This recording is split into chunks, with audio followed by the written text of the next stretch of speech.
Welcome back to SMA academic channel. இப்போ பாருங்கள், இதுக்கு ஆன்சர் கண்டுபிடிங்க. தீர்வு காணுதல்ங்கிறது ஹெட்டிங்கு.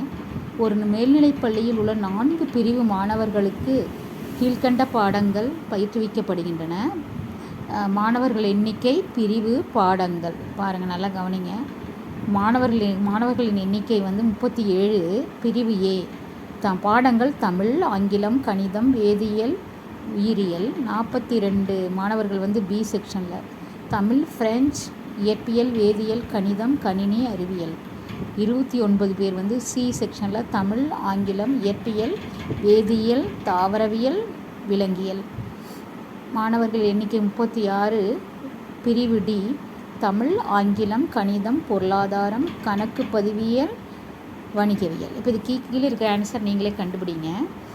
எம்மொழி பாடம் அதிக அளவு மாணவர்களால் பயிலப்படுகிறது.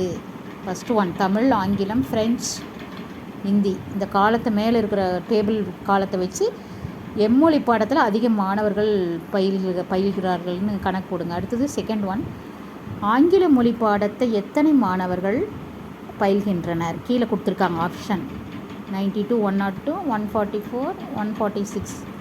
கணினி அறிவியல் பயிலாத மாணவர்களின் எண்ணிக்கை 42, 84, 102, 144. எப்பிரிவு மாணவர்கள் இயற்பியல் பாடத்தினை பயில்கின்றனர்? கீழே கொடுத்துருக்காங்க ஆப்ஷன் பாருங்கள். 5. பொருளாதார பாடம் படிக்கும் மாணவர்களின் எண்ணிக்கை எவ்வளோன்னு பார்த்து 37, 42, 29, 36. கணித பாடம் பயிலும் மாணவர்களின் எண்ணிக்கை 112, 114, 115, 119. இது எதுன்னு கரெக்டாக பார்த்து நீங்கள் மேலே டேபிள் காலத்தை பார்த்து கண்டுபிடிங்க. ஒரு மாணவர் ஃப்ரெஞ்சு மொழியை பயில எப்பிரிவில் சேர வேண்டும்? ஏ, பி, சி, டி. பாருங்கள். நெக்ஸ்ட்டு, மொழி பாடங்களை தவிர்த்து எப்பாடமானது மாணவர்களால் அதிக எண்ணிக்கையில் பயிலப்படுகிறது?